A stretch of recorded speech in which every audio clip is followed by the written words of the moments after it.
إن الحمد لله نحمده ونستعينه ونستغفره ونؤمن به ونتوكل عليه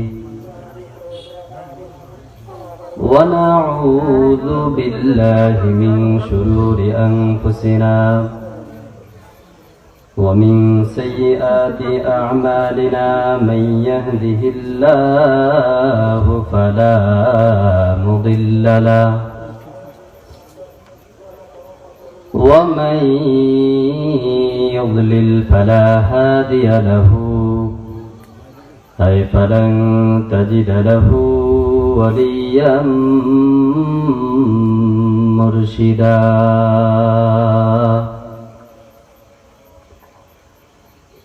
ونشهد أن لا إله إلا الله وحده لا شريك له والذي لا ضد له ولا ند له لا مثل له ولا مثيل له لا وزير له ولا كفيل له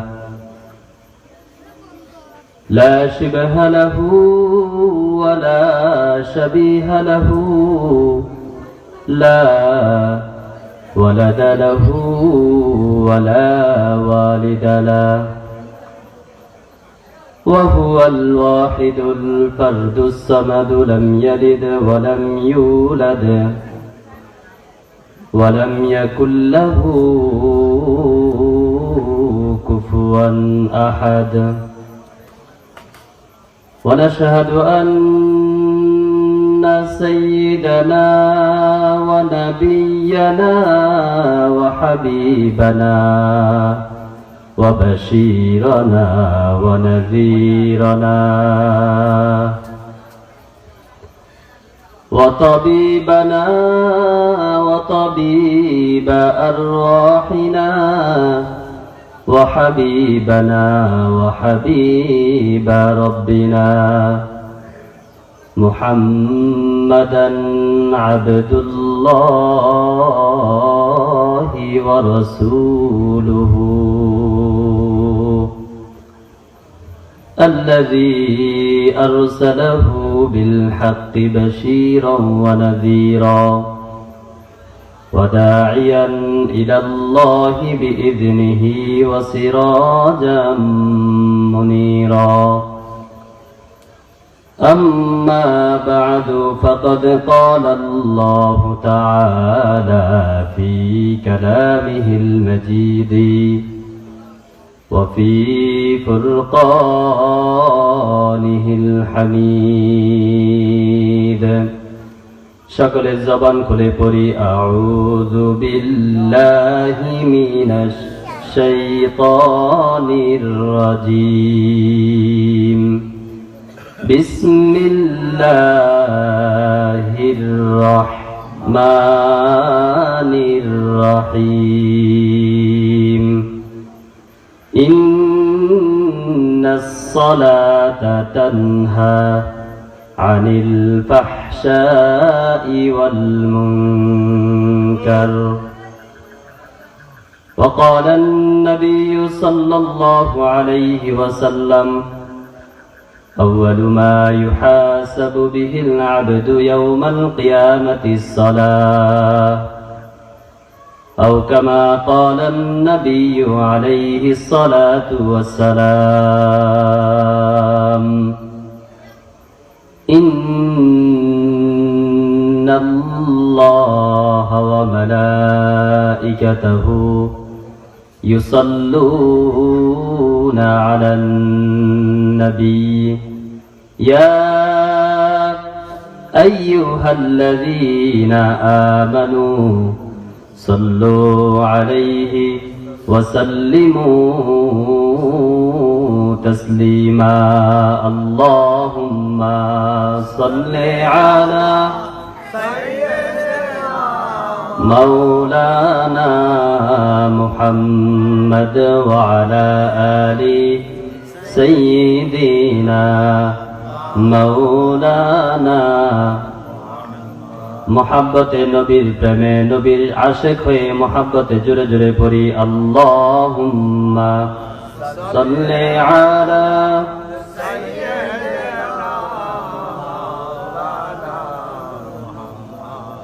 ওয়া আলা আলি সাইয়্যিদিনা মাওলানা ওগো রাসূল প্রিয় রাসূল প্রাণের রাসূল ওগো রাসূল প্রিয় রাসূল প্রাণের রাসূল তোমারই জন্যে এ বিশ্বে মোরা আলো পেয়েছি পেয়েছি কুল ওগো রাসূল প্রিয় রাসূল প্রাণের রাসূল আল্লাহুম্মা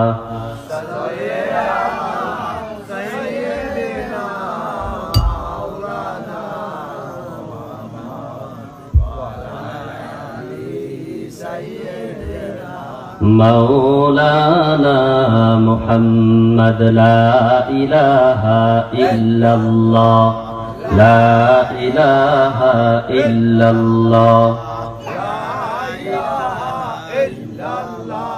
لا إله إلا الله আমার জীবন আমার মরণ প্রভু গো সবই তোমারই জন্য প্রভু গো সবই তোমারই জন্য আমার জীবন আমার মরণ আমার জীবন আমার মরণ প্রভু গো সবই তোমারই জন্য আমার জীবন আমার মরণ প্রভু গো সবই তোমারই জন্য প্রভু গো সবই তোমারই জন্য জীবনের সব গুনাহ খাতা জীবনের সব গুনাহ খাতা ক্ষমা দিয়ে করো গো ধন্য আমার জীবন আমার মরণ প্রভু গো সবই তোমারই জন্য প্রভু গো সবই তোমারই জন্য বলেন আমিন আওয়াজ করে বলি আমিন উপস্থিত ঐতিহ্যবাহী কমলপুর উত্তরপাড়া কচুয়ারপাড় জামে মসজিদ ও যুব সমাজের উদ্যোগে আয়োজিত আজকের এই বার্ষিক তাফসীরুল কোরআন মাহফিলের সম্মানিত সভাপতি অত্র ইউনিয়নের মুরব্বী বিশিষ্ট আলেমে দ্বীন অসংখ্য অগণিত আলেম ও উস্তাদ আমাদের মাথার তাজ আমাদের সকলের সুপরিচিত এতক্ষণ যিনি আলোচনা করেছেন দোয়া করেছেন আলহাজ হযরত মাওলানা আব্দুর রহমান দরবেশ সাহেব প্রতিষ্ঠাতা জুলাই ইসলামিয়া ফাজিল ডিগ্রি মাদ্রাসা আমরা সকলে আল্লাহ পাকের নিকট দোয়া করি হুজুরের জন্য আল্লাহ তাআলা যেন হুজুরের হায়াতে বরকত দান করে বলেন আমিন আজকের এই মাহফিলের আলোচক বৃন্দ একে একে আলোচনা করতেছেন আলোচনা করবেন ইনশাআল্লাহ আমিও আছি আলহামদুলিল্লাহ কিছুক্ষণ সময় আপনাদের মাঝে কোরআন এবং হাদিস থেকে কিছু কথা বলার জন্য চেষ্টা করব আল্লাহ তাআলা যেন আমাকে আমলের নিয়তে বলার এবং আপনাদের সকলকে আমলের নিয়তে শুনবার তৌফিক দান করে জোরে বলি আমিন আমরা সকলেই শুকরিয়া আদায় করে বলি আলহামদুলিল্লাহ। আজকের এই মাহফিল হওয়াতে আমরা খুশি না বেজার? আসতে বলবেন না, খুশি না বেজার? কিন্তু একজন বেজার, সে কে? শয়তান। সে কে? শয়তান এই গণ্ডির ভিতরে ঢুকতে পারে না, কারণ এটা আল্লাহর বেহেশতের বাগান। জোরে বলেন সুবহানাল্লাহ। আর এই প্যান্ডেলের ভিতরে বেহেশতের বাগানে আল্লাহ পাক সবাইকে আনে না, ঠিক কিনা? জোরে বলেন। সবাইকে আনে না, সবাই আসতেও পারবে না। যাদেরকে আল্লাহ পাক পছন্দ করে কেবলমাত্র শুধুমাত্র একমাত্র তারাই আসতে পারবে। জোরে বলেন সুবহানাল্লাহ। সেজন্য আমরা যারা আসতে পেরেছি তার মানে আমরা আল্লাহ পাকের প্রিয় বান্দা। জোরে বলেন সুবহানাল্লাহ। আওয়াজ করে বলেন আলহামদুলিল্লাহ। এই এলাকায় মানুষ কি কম না বেশি? মানুষ সবাই আছে না? সবাই আছে। যারা মরে গেছে তো চলে গেছে কবরে, আর যারা জীবিত আছে আছে, বাড়ি ঘরে আছে, দোকানপাটে আছে, আড্ডায় আছে, ঠিক না? আড্ডায় আছে। কিন্তু আমিও থাকতে পারতাম, আপনিও থাকতে পারতেন, কিন্তু আমরা আল্লাহকে ভালোবাসি, আল্লাহ নবীকে ভালোবাসি, ঠিক না? জোরে বলেন। পরকালকে ভয় করি, মৃত্যুকে ভয় করি, কবরের আযাবকে ভয় করি, জাহান্নামকে ভয় করি। বিদায় নিজের ভিতরে যে ভুলগুলো আছে এগুলো শুধরানোর জন্য, নিজের ঈমানকে তাজা করার জন্য, ঈমানকে চার্জ দেওয়ার জন্য মূলত আজকের এই তাফসীরুল কোরআন মাহফিলে আমরা আসছি। কথা বলেন ঠিক কিনা? এই সমস্ত প্রোগ্রামগুলোতে আসলে কি হয়? লাভ এক নাম্বার, যে আসে তার ঈমানের পাওয়ার যে কমে যায়, এটা আস্তে আস্তে আস্তে আস্তে আস্তে করে পাওয়ারটা বেড়ে যায়। যারা বলেন সুবহানাল্লাহ। সেজন্য আরো একবার আওয়াজ করে আমরা দিল থেকে বলি আলহামদুলিল্লাহ, যিনি আমাকে আপনাকে সুস্থ রাখছেন। সাথে সাথে হাজার লাখ কোটি দুরূদ ও সালাম প্রেরণ করছি আল্লাহ পাকের প্রিয় হাবিব, আমার আপনার সকলের কলিজার টুকরা, প্রাণের প্রিয় নবী, মদিনার নবী, রাহমাতুল লিল আলামিন নবী, উম্মতের দরদি নবী, সমস্ত নবীদের নবী, খাতামুন নবিয়্যিন নবী মুহাম্মদুর রাসূলুল্লাহ সাল্লাল্লাহু আলাইহি ওয়াসাল্লামের উপরে। সম্মানিত হাজিরিন, আমি আপনাদের সম্মুখে আল্লাহ রাব্বুল আলামিনের পবিত্র কোরআনুল কারীমের ছোট্ট একটি আয়াতে কারিমা তেলাওয়াত করেছি। রাসূল করিম সাল্লাল্লাহু আলাইহি ওয়াসাল্লামের অসংখ্য অগণিত হাদিস শরীফ থেকে একটি হাদিস শরীফ আপনাদের সামনে তেলাওয়াত করেছি। আল্লাহ রাব্বুল আলামিন আমাকে আপনাকে বানাইছেন, সৃষ্টি করছেন, দুনিয়াতে পাঠাইছেন। বুঝে থাকলে বলেন, আমাকে আপনাকে সৃষ্টি করছেন কে? আল্লাহ। আমাকে আপনাকে রিজিক দেন কে? আল্লাহ। আমাকে আপনাকে খাওয়ান কে? আল্লাহ। সম্মান দিবেন কে? আল্লাহ। হায়াতে বাঁচায় রাখছেন কে? আল্লাহ। সুস্থ রাখেন কে? আল্লাহ। নাকি কোনো ঔষধ, কোনো ডাক্তার, কোনো মা বাবা আপনাকে আমাকে খাওয়ায়? রিজিক দিবেন কে? আল্লাহ। রিজিকের মালিক আল্লাহ। আল্লাহ রাব্বুল আলামিন তার পবিত্র কোরআনুল কারীমের মধ্যে বলতেছেন, ওয়াল্লাহু খায়রুর রাযিকিন।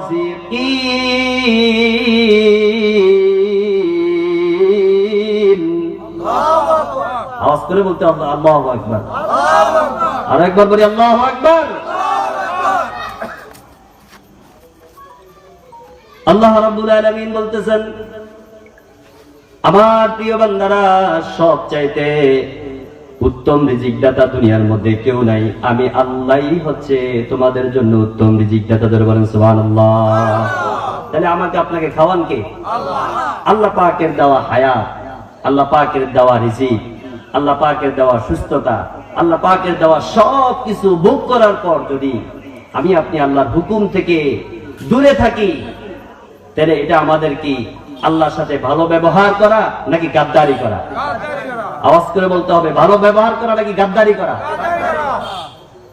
আল্লাহ পাক আমাকে আপনাকে সৃষ্টি করার উদ্দেশ্য একটাই, যে বিল্ডিং বানাইবা, ছেলে সন্তান সুদের উপরে টাকা লাগাইয়া বিদেশ পাঠাইবা, ঘরের মধ্যে সোফা কিনবা, খাট বানাইবা, এগুলো করবা, তারপরে কবরে আসবা। আল্লাহ পাক এই জন্য সৃষ্টি করছে আমাকে আপনাকে? আল্লাহ রাব্বুল আলামিন পবিত্র কোরআনুল কারীমের মধ্যে বলতেছেন, ওয়ামা খালাকতুল জিন্না ওয়াল ইনসা ইল্লা লিয়াবুদুন। জোরে বলেন আল্লাহু আকবার। আল্লাহ রাব্বুল আলামিন বলতেছেন, আমি মানুষ এবং জিন এই দুই জাতিকে সৃষ্টি করেছি শুধুমাত্র কেবলমাত্র একমাত্র আমি আল্লাহর ইবাদত করার জন্য। সুবহানাল্লাহ। ইবাদত করতে হবে কার? আল্লাহর। প্রশংসা করতে হবে কার? আল্লাহর। প্রশংসা সবই কেবল তোমারই রব্বুল আলামিন। দয়ালু মেহেরবান করুণা পুরাণ আর কেহ নয় তুমি মালিক শেষ বিচারের দিন, শেষ বিচারের দিন। জোরে বলেন আল্লাহু আকবার। রব্বুল আলামিন বলেন, বান্দা আমি তোমাকে আমার ইবাদত করার জন্যই বানাইছি, কিন্তু দেখতেছি দুনিয়ার মধ্যে আমি তোমাকে পাঠানোর পরে তুমি আমার ইবাদত করো না, তোমার মন মতো চলো। কার মতো? নিজের মন মতো চলো। আল্লাহ রাব্বুল আলামিন তার পবিত্র কোরআনুল কারীমের অন্য এক জায়গার মধ্যে বলতেছেন, যারা নিজেদের মন মতো চলে তারা নিজেদের মন মতো চলে কাদের মতো? দুনিয়ার একটা উদাহরণ দিয়ে আল্লাহ পাক পবিত্র কোরআনের মধ্যে বলতেছেন, সে কুকুর যেই রকম নিজের মন মতো চলে এই ব্যক্তিটাও আমার হুকুম না মেনে তার নিজের মতো চলে, কুকুরের মতো। জোরে বলেন নাউযুবিল্লাহ। কার মতো? কুকুরের মতো। রব্বুল আলামিন বলেন, দুনিয়ার মধ্যে আমি আল্লাহ তোমাকে আমার ইবাদত করার জন্য বানাইছি, আমার প্রিয় হাবিবের উম্মত হিসেবে তোমাকে আমি প্রেরণ করেছি, কিন্তু তুমি দুনিয়ার মধ্যে এসে সবকিছু ভুলে গেছো। দুনিয়ার মধ্যে ইসলামের যে প্রধান স্তম্ভ আছে 5টি, তার মধ্যে 1 নাম্বার কালিমা। 1 নম্বরে কি? কালিমা। 2 নম্বরে রোজা, 3 নম্বরে নামাজ। কালিমা, নামাজ, রোজা। 4 নম্বরে হজ, 5ম নম্বরে যাকাত। জোরে বলেন সুবহানাল্লাহ। আমরা কালিমা পড়ে ঈমান এনেছি কার উপরে? আল্লাহ আল্লাহ রাসূলের উপরে ঈমান এনেছি। কালিমা পড়ে ঈমান আনার পরে আমার আপনার সবচেয়ে সর্বপ্রথম দায়িত্ব শুরু হয়ে যায়, বেড়ে যায়। নামাজ পড়তে হবে। কি পড়তে হবে? নামাজ। আপনাদের এলাকায় মসজিদ আছে না নাই? মসজিদের মধ্যে কয়বার আযান দেওয়া হয় দিনে? নামাজ কত ওয়াক্ত? এই যে গত মাস গেছে শবে মেরাজের রাত, রজব মাস গেল, রজব মাসের 27 তারিখ দিবাগত রাত গেছে শবে মেরাজের রাত। এই শবে মেরাজের রজনীতে আমার আপনার নবী মুহাম্মদুর রাসূলুল্লাহ সাল্লাল্লাহু আলাইহি ওয়াসাল্লামকে আল্লাহ পাক লাইলাতুল মেরাজ দুনিয়া থেকে মসজিদুল আকসা থেকে মসজিদুল হারাম পর্যন্ত নিয়ে যান। জোরে বলেন সুবহানাল্লাহ। আল্লাহ পাকের আরশে আজিমে নিয়ে যান। একটু আগে আমাদের দরবার সাহেব হুজুরে বলছেন, আল্লাহর নবী যখন আল্লাহ পাকের আরশে গেছেন, নবীজি জুতা খুলতে লাগছিলেন। আল্লাহু আকবার বলেন। রব্বুল আলামিন বলেন, হাবিব আপনি জুতা খুলতে হবে না, জুতার যে ধুলো বালি আছে এগুলো দিয়ে আমার আরশ আজকে ধন্য হবে। আল্লাহু আকবার। আমার প্রিয় ভাইয়েরা, রব্বুল আলামিন বলেন, দুনিয়ার মধ্যে আপনি যে ধুলো বালি নিয়ে আসছেন এগুলো দিয়েই আমার আজকে আরশ ধন্য হয়ে যাবে। মেরাজে গেছেন, জান্নাত দেখাইছেন, জাহান্নাম দেখাইছেন। সর্বপ্রথম আল্লাহ নবীকে আল্লাহ পাক হাদিয়া দিলেন কি? নামাজ। কত ওয়াক্ত? 50 ওয়াক্ত নামাজ দিবেন। জোরে বলেন সুবহানাল্লাহ। কত ওয়াক্ত? 50 ওয়াক্ত হাদিয়া উম্মতের জন্য। কার জন্য? উম্মতের জন্য হাদিয়া। হাবিব আপনার উম্মতের জন্য আমি হাদিয়া দিলাম 50 ওয়াক্ত নামাজ। নবীজি আসার সময় মুসা আলাইহিস সালাতু ওয়াস সালামের সঙ্গে সাক্ষাৎ। আপনার উম্মত পারবে না, আবার যান। আবার গেল, আবার আসলো, আবার গেল, আবার গেল। এমন করে কমাইতে কমাইতে সর্বশেষ 5 ওয়াক্ত নামাজের মধ্যে আসছে। সুবহানাল্লাহ। সুবহানাল্লাহ। সংক্ষেপে বলতেছি, সময় কম, এই জন্য নবীজি বলতেছেন, যে ব্যক্তি আমার উম্মত পুরুষ হোক অথবা মহিলা হোক, যে ব্যক্তি 5 ওয়াক্ত নামাজ আদায় করবে, রব্বুল আলামিন বলেন ওই ব্যক্তির আমলনামার মধ্যে 50 ওয়াক্ত নামাজের সওয়াব লেখা হবে। নামাজ থেকে আমরা কাছে না দূরে? এখন অনেক দূরে। দেখেন অনেক ব্যক্তি ফজরের নামাজও পড়ে না, ঠিক কি না? ফজরের নামাজ পড়ে না, সারা রাত মোবাইল সেটিং করে, যুবক যুবতী কথাবার্তা হয় মোবাইলের মধ্যে, যুবক এই ঠান্ডার মধ্যে কম্বলের নিচে বসে বসে ইউটিউবে সে নগ্ন ছবি দেখে, বেহায়াপনা দেখে, গান বাজনা দেখে, কথা বলেন ঠিক কিনা? মহিলারা সারা রাত মোবাইলে দেখে, আস্তে আস্তে রাত 12টা 1টা যখন বেজে যায়, যখন ঘুমাইতে যায়, যখন এত রাত করে ঘুমায় আর ফজরের সময় টের পায় না, ফজরের নামাজ পড়তে পারে না, ঠিক না ঠিক জোরে বলেন? আমার প্রিয় ভাইরা, আমি আপনাদেরকে জানিয়ে দিতে চাই, আল্লাহর নবী সাল্লাল্লাহু আলাইহি ওয়াসাল্লাম হাদিস শরীফের মধ্যে বলতেছেন, ক্বালান নবী সাল্লাল্লাহু আলাইহি ওয়াসাল্লাম, আউয়ালু মা ইউহাসাবু বিহিল আবদু ইয়াউমাল কিয়ামাতিস সালাত। জোরে বলেন সুবহানাল্লাহ। আল্লাহ নবী বলেন, হাসরের ময়দানে যখন সবাইকে দাঁড় করানো হবে, সবাই যখন হাসরের ময়দানে দাঁড়াবে, সবার যখন হিসাব শুরু হয়ে যাবে, হিসাব শুরু হওয়ার সর্বপ্রথম যে হিসাব হবে, সেই হিসাব কিসের হিসাব? জোরে বলেন, কিসের হিসাব? জোরে বলেন, নামাজ। আউয়ালু মা ইউহাসাবু বিহিল আবদু ইয়াউমাল কিয়ামাতিস সালাহ। বান্দা তুমি নামাজ পড়ছো নি? এই কথা জিজ্ঞাসা করবে না বান্দা, আমি তোমাকে যে হায়াত দিয়েছি, হায়াত কোন কাজে লাগাইছে এগুলো পরে। আগে সর্বপ্রথম জিজ্ঞাসা করবে নামাজ পড়ছো নি? পুরুষ বলবে, মহিলা বলবে নামাজ আদায় করছো নি, সালাত আদায় করছো নি? সালাতে কায়েম করো, সালাতে কায়েম করো, সালাতে কায়েম করো, সালাতে কায়েম করো, হবে সম্মানী তুমি, হবে জান্নাতি তুমি, হবে সম্মানী তুমি, হবে জান্নাতি তুমি, দেবে কাল হাসরে শীতল ছায়া আরশে আজিম। সুবহানাল্লাহ। রব্বিয়াল আলা, রব্বিয়াল আযীম, রব্বিয়াল আলা, রব্বিয়াল আযীম। জোরে বলেন সুবহানাল্লাহ। যে ব্যক্তি সালাত কায়েম করবে, নামাজ কায়েম করবে, নামাজ আদায় করবে, তার সম্মান বাড়িয়ে দিবেন কে? এই জন্য রব্বুল আলামিন পবিত্র কোরআনুল কারীমের মধ্যে বলতেছেন, ইন্নাস সালাতা তানহা আনিল ফাহশাই ওয়াল মুনকার। আওয়াজ করে বলেন আল্লাহু আকবার। আল্লাহ পাক বলতেছেন, নিশ্চয়ই নামাজ তার সমস্ত খারাপি থেকে তাকে ফিরিয়ে রাখে। জোরে বলেন সুবহানাল্লাহ। নামাজ খারাপি থেকে ফিরিয়ে রাখে। প্রশ্ন করতে পারেন, হুজুর নামাজ যদি খারাপ কাজ থেকে ফিরিয়ে রাখে, তাহলে আমগো মসজিদের মধ্যে যারা সর্বপ্রথম সামনের কাতারের মধ্যে নামাজ পড়ে, জামাতে নামাজ পড়ে, কিন্তু মসজিদ থেকে বাইরে এই বিড়িটা ধরা আছে না নাই?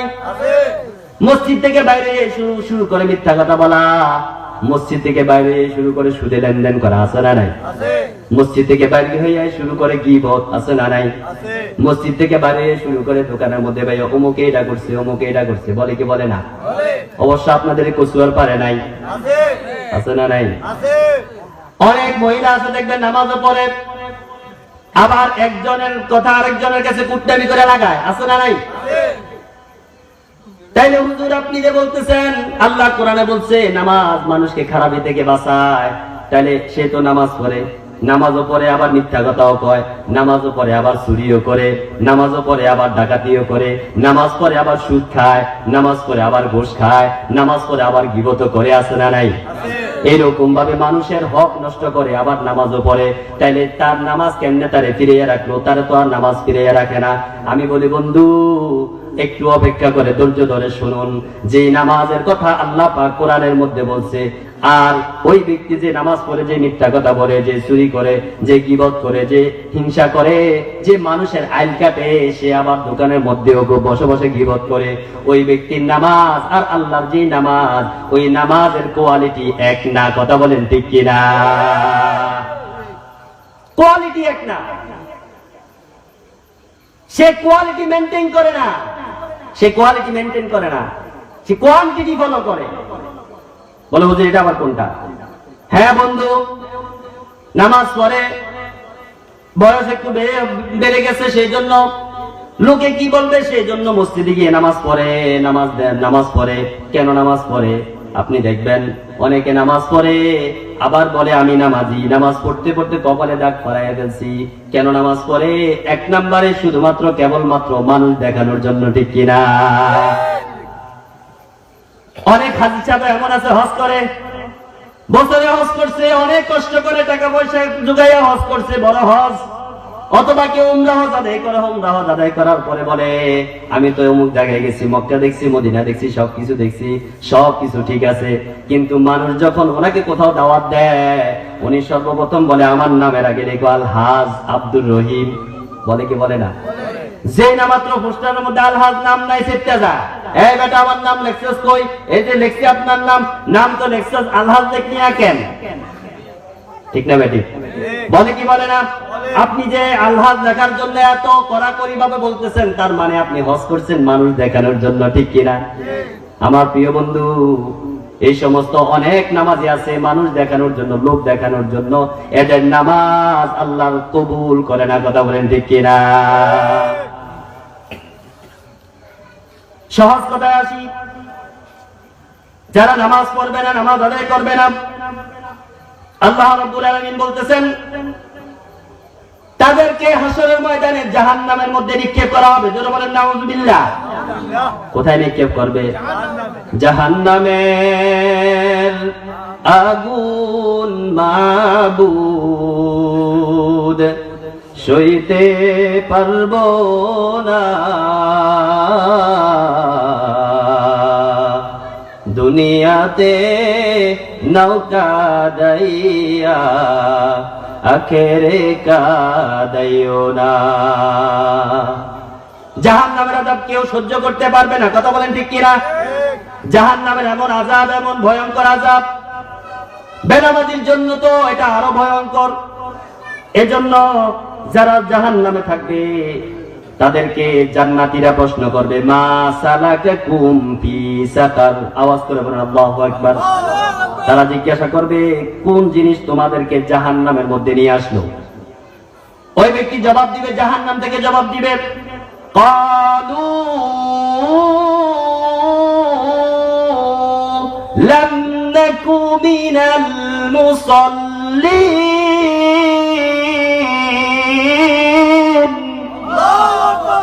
জাহান্নামী জবাব দিবে আমি জাহান্নামে আসছি শুধুমাত্র কেবলমাত্র একটা অপরাধ করার কারণে। কি অপরাধ? আমি কোনদিন নামাজ পড়ি নাই। নাউযুবিল্লাহ বলেন। কি পড়ি নাই?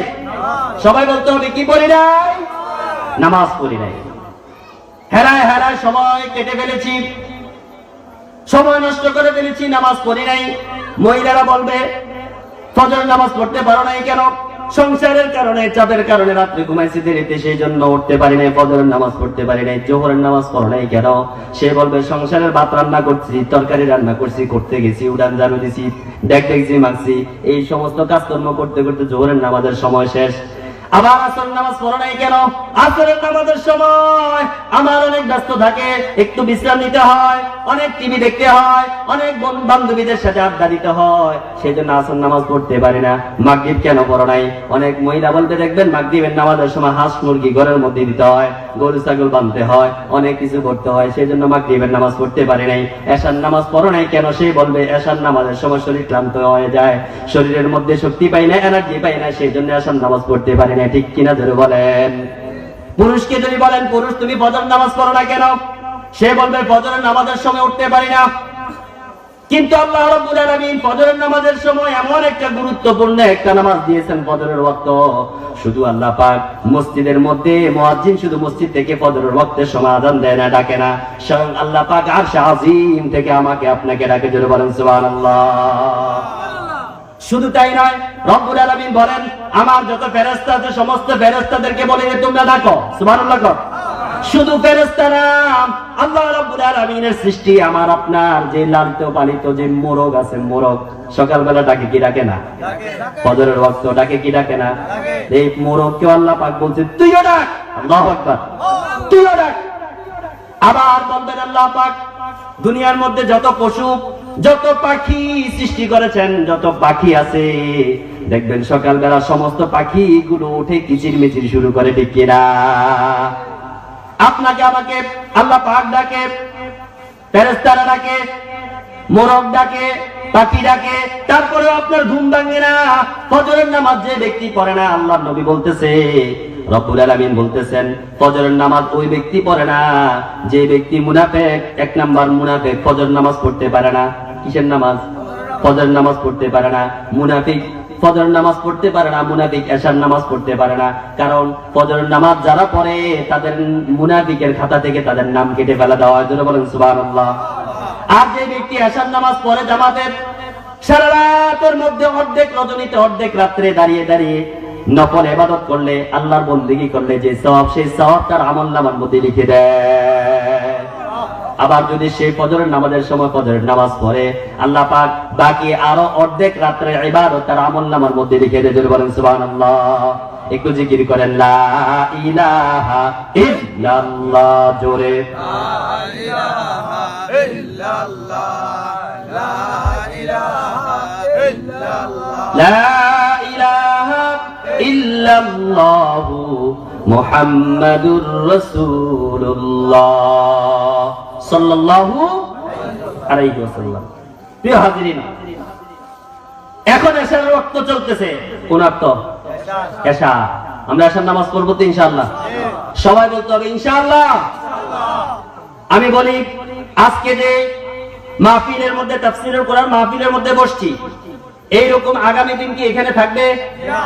থাকবে না। আমি আপনাদেরকে আবারও প্রশ্ন করতেছি, আজকে যেমন তাফসীরুল কোরআন মাহফিলে আপনি বসতে পারছেন, যদি আল্লাহ পাক হায়াতে বাঁচায়া না রাখে আগামী বছর কি আপনি এরকম তাফসীরুল কোরআন মাহফিলে বসতে পারবেন? কোনো গ্যারান্টি নাই। এই জন্য নবীজি আপনার নবী, আমার আপনার নবী মুহাম্মদুর রাসূলুল্লাহ সাল্লাল্লাহু আলাইহি ওয়াসাল্লাম বলেছেন, উম্মত যখন তুমি যে কাজটা করবা, যে আমলটা করবা, জীবনের শেষ আমল মনে করে সে আমল করো। সুবহানাল্লাহ। কোন এশার নামাজ যে সময় ওয়াক্ত চলতেছে, এশার নামাজের ওয়াক্ত, এশার নামাজ যখন পড়বো মনে মনে এই ধারণা করব জীবনের শেষ ওয়াক্ত এশার নামাজ আদায় করতেছি ইনশাআল্লাহ। বলেন আমার প্রিয় ভাইরা, যারা নামাজ পড়ে না তাদের জন্য আল্লাহ রাব্বুল আলামিন দুনিয়ার মধ্যে শাস্তির ব্যবস্থা করছেন, কবরের মধ্যে যাওয়ার আগে শাস্তির ব্যবস্থা করছেন, কবরে যাওয়ার পরেও শাস্তির ব্যবস্থা করছেন। আবার হাসরের ময়দানে যখন উঠবে ওই জায়গার মধ্যেও শাস্তি আছে না নাই? কথা বলেন।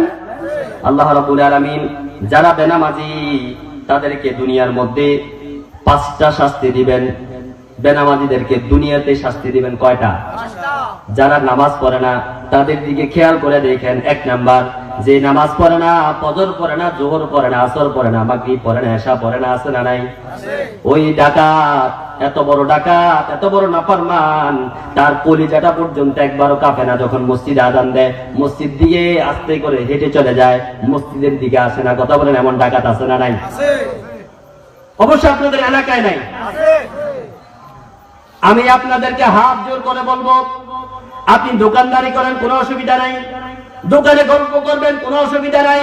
ও যুবক, আমার যুবতী, তুমি খেলাধুলা করবা কোনো অসুবিধা নাই, তুমি মোবাইল দেখবা কোনো অসুবিধা নাই, তুমি কাজকর্ম করবা কোনো অসুবিধা নাই, তুমি গল্প করবা কোনো অসুবিধা নাই, কিন্তু তুমি আগে আল্লাহর হুকুম পালন করো। সুবহানাল্লাহ। কোন এই জন্য আল্লাহ নবী বলছেন, মিফতাহুল জান্নাতিস সালাহ, নামাজ বেহেশতের চাবি। নামাজ বেহেশতের চাবি। তুমি যদি তোমাকে প্রশ্ন করা হয় তুমি কোথায় যাবে, জান্নাতে না জাহান্নামে, সে কি বলবে? কোথায় যাবে? জান্নাতে যাবে নাকি জাহান্নামে যাবে? যদি প্রশ্ন করে কি বলবে? কোথায় যাবে? জান্নাতে যাবে। আমি আপনাদেরকে প্রশ্ন করতে চাই, দুনিয়ার মধ্যে একটা তালা খোলার জন্য কিসের দরকার হয়? চাবি। চাবি ছাড়া তালা খোলা যায় না। চাবি ছাড়া যেমন তালা খোলা যায় না, ও দোস্ত, ও বন্ধু, দুনিয়ার মধ্যে যেমন চাবি ছাড়া তালা খোলা যায় না, ঠিক সেই রকম আল্লাহর জান্নাতেও নামাজ ছাড়া ঢোকা যাবে না। ঠিক কি না? নামাজ ছাড়া জান্নাতে যাওয়া যাবে না। এই জন্য দুনিয়াতে যারা বেনামাজি হবে, বেনামাজিদের জন্য দুনিয়াতে 5টা শাস্তি। কয়টা শাস্তি? মুখস্থ করেন কয়টা? দুনিয়াতে শাস্তি শুরু হয়ে যায়। নাউযুবিল্লাহ বলেন। 1 নাম্বার, তার জীবনের যত কাজ করবে কোন কাজের মধ্যে, কোন ইনকামের মধ্যে বরকত পাবে না। কি পাবে না? বরকত পাবে না। কি পাবে না? জোরে বলেন। বরকত পাবে না। এই সমস্ত মাহফিলগুলো যারা করে, যারা প্যান্ডেল করে, যারা মাইক নিয়ে আসে, আমি অধিকাংশ জায়গার মধ্যে দেখি মাইকম্যান পর্যন্ত নামাজ পড়ে না। আছে না নাই? কথা বলেন না কেন? আছে না নাই? মাইক ম্যান হে নামাজের সময় হয়েছে, মাইকের কাজ করে ঠিক আছে, কিন্তু নামাজ